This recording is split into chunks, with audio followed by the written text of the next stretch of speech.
Ako nga po pala si Sabrina Rain Acosta Villaferte from ABM 122 at ang layunin po ng video ito ay makalika ako bilang mag-aaral ng isang travelog video na naglalaman ng aking lakbayin, sanaysay, personal na karanasan at pananaw ng iba tungkol sa lugar na aking napuntahan. So, ang ating tatalakayin po ngayon ay Intramuros. Yun na po yun.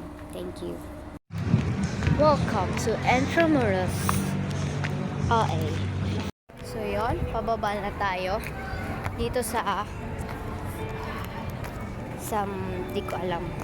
Basta pababa na tayo. Here on the road.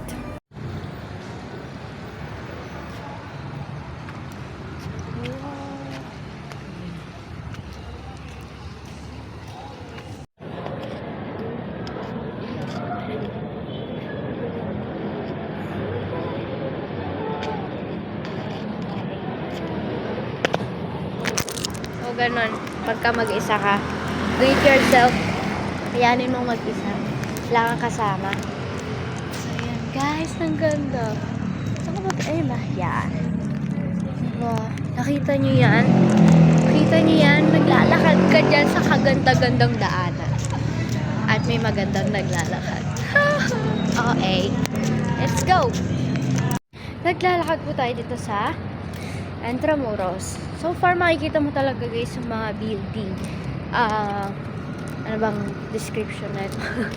I mean, they look old na talaga. And it brings you back talaga sa mga, ito pala itsura ng unang panahon.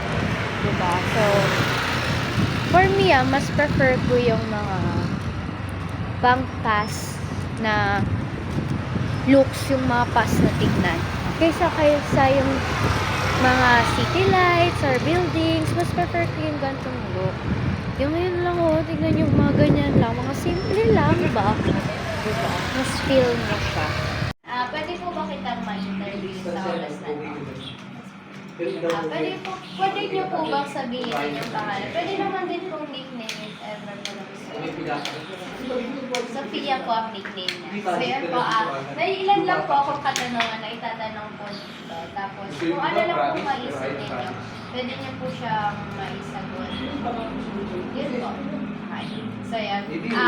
Ito po ang tanong ko. Sa number 1 po, bakit mo po gusto makapunta sa lugar na ito? Bakit mo po gusto makapunta sa Intramuros? Kasi po gusto ko makapag-picture. Wow, so yan po sa pangalawang katanungan mo po. Ano ang inaasahan mong maranasan doon?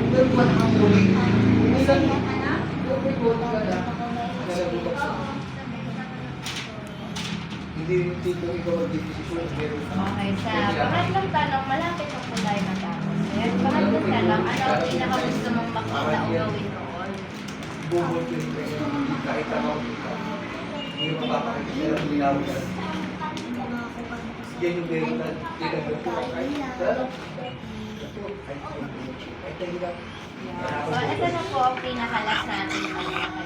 Salamat na po agad. So, pangalan po na tanong, ano sa tingin mo ang matututunan mo kapag nakapunta ka sa kulay na bukukusog? Matapos yan, pinapagawa namin.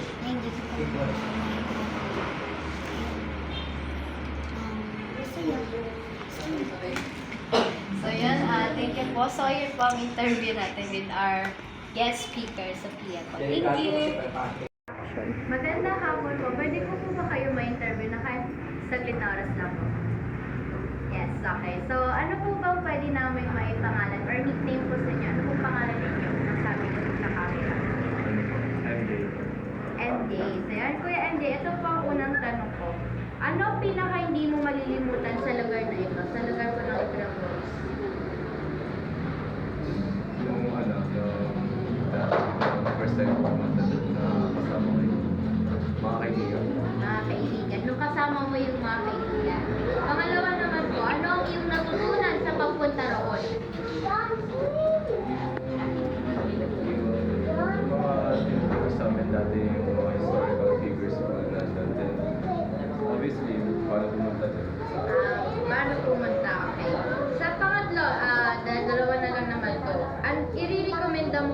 sa'yo? Bakit?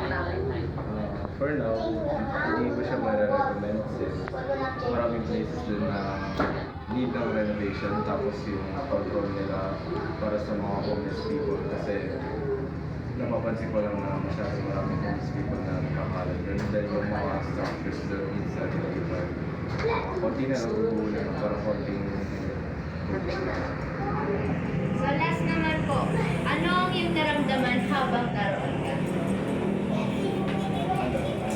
masaya po kasi nung first time ko namin hindi ko makapunta since delivery ko pa ako kay mga kaibigan ko tapos yung mga pagkain doon yung mga scenery doon sa taas. Yan, sige po. Thank you. Yun lang naman po and salamat po sa time. Thank you.